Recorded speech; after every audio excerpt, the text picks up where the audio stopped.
Kan keluh kesah saya. Saya sudah menikah. Saya sudah punya anak umur 5 bulan. Saya dulu sehabis nikah diboyong ke tempat mertua setelah hamil. Gimana? Dulu sehabis nikah diboyong ke tempat mertua setelah hamil. Kandungan diponis kurang gizi. Saya tidak betah tinggal di tempat mertua. Setelah saya melahirkan, saya minta kepada suami untuk mengontrak. Tapi suami saya tidak mau karena dia anak tunggal dan memiliki satu orang tua, yaitu ibunya. Suami bilang kepada orang tua saya, daripada ngontrak lebih baik pisah. Menurut Buya, saya harus bagaimana? Sedangkan saya masih sayang kepada suami. Baik. Nasihat kepada suami terlebih dahulu.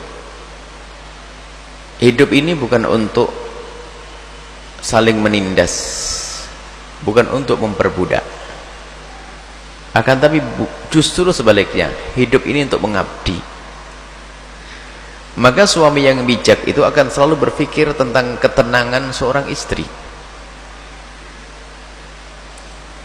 memikirkan ketenangan seorang istri. Jangan egois, tapi tentunya memberikan ketenangan dalam wilayah wajar dan halal, bukan memaksa. Kalau seorang istri tidak betah di sebuah tempat dengan alasan yang masuk akal dan bisa diterima, mungkin tempatnya adalah kurang islami, begini, wajar seorang suami berpikir dan memikirkan agar nyaman itu hati. Karena istri itu bukan sekedar jasad, di dalam hatinya ada roh dan ada hati yang harus kita perhatikan. Biarpun seorang suami adalah imam, jangan biasa diktator. Nabi pun minta pendapat kepada istri beliau. Kita perlu menghadirkan makna musyawarah. Alangkah indahnya jika ada seorang suami itu, biarpun urusan cat rumah itu kalau musyawarah sama istrinya, yang cat biarpun dia sudah punya ide catnya harus merah atau kuning atau hijau, saya nyebut nama jadi bingung nanti nyebut warna itu. Merah, putih, kuning, hijau, anggap saja catnya harus putih, kata sang suami. Mungkin tidak ada salahnya ngomong pada istri yang kira-kira catnya apa. Istri yang ngomong, kuning bang.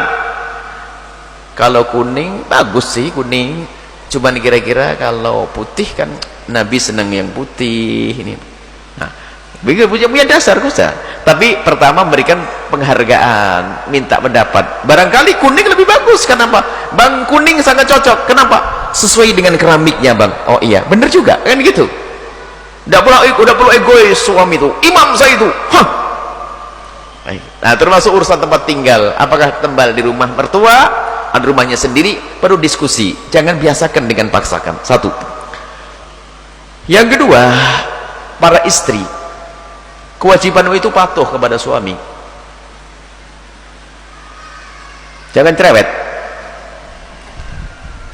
Nah, seneng tadi istri, ternyata sekarang gilirannya tuh. Tadi mendengar yang pertama tadi, Buya Yahya dengan saya ini. Cok ini, nanti saya kirim hadiah buyanya. Sekarang giliran, jangan cerewet.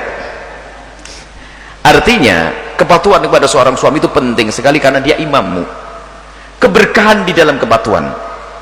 Biarpun suamimu dalam keadaan salah selagi tidak haram, salah berpendapat, ya kan, asalkan tidak masuk wilayah haram dan tidak membahayakan, salah idenya ya.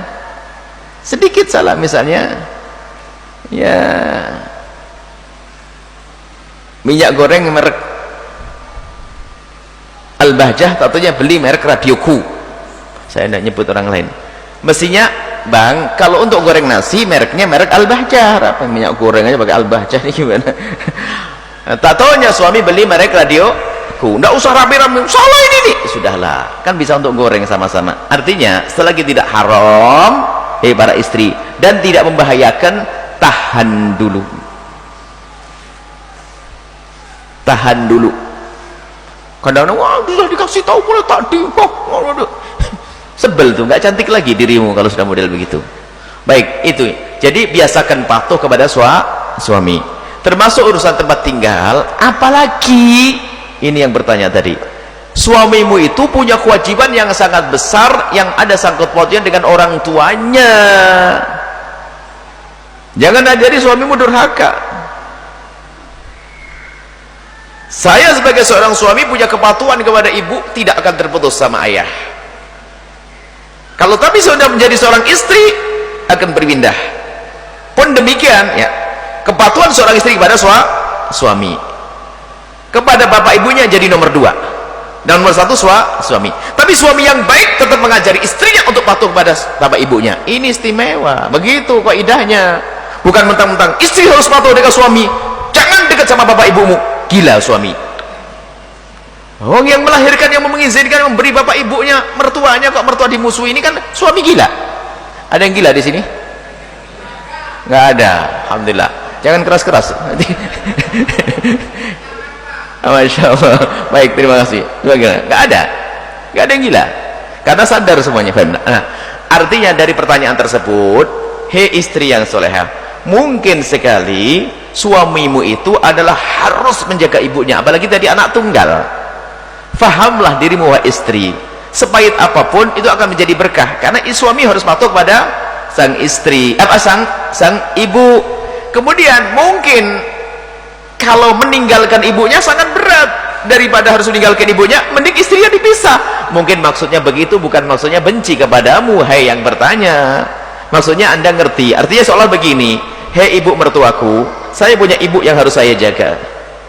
Kalau pilihannya saya harus ke sini, mungkin lebih baik saya pisah. Kenapa? Saya punya kewajiban kepada ibuku. Tapi jangan pisah beneran, diatur deh gimana caranya. Apakah istri sesaat di sana, sesaat di sini? Kalau tadi katanya kurang gizi bukan urusan itu. Zaman ini tidak ada kurang makan ya. Ya Pak. Jadi mohonlah istri faham, kalau seorang suamimu masih punya kewajiban kepada ibunya dan bapaknya tidak akan terputus sampai kapanpun. Para suami, hargai istrimu. Kalau mereka ingin berbuat baik kepada bapak ibunya, berikan kesempatan seluas-luasnya. Kemudian hargai perasaannya, jangan diktator menjadi seorang suami. Sisi lain, istri patuh, suami tidak didaktor. Apa yang kurang dalam hidup? Istri patuh, suami tidak seenaknya sendiri. Itulah makna keserasian, keindahan dalam hidup rumah tangga. Wallahu a'lam bissawab.